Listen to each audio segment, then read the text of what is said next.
প্রায় 2টা। রাফি একা রুমে বসে ফোন টিপতেছিল। হঠাৎ দরজার নিচ দিয়ে বই থেকে যেন একটা চিঠি উড়াল দিয়ে আসলো। চমকে উঠল সে।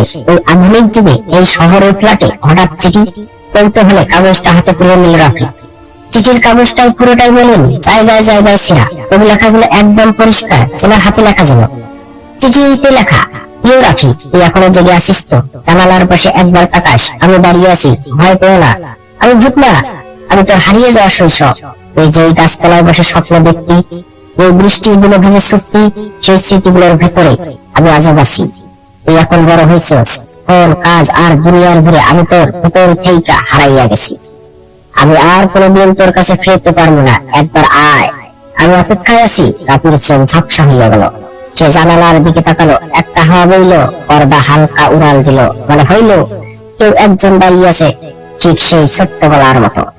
শৈশব তো চলে যায়, কিন্তু স্মৃতিগুলো কি আসলেই মরে যায়?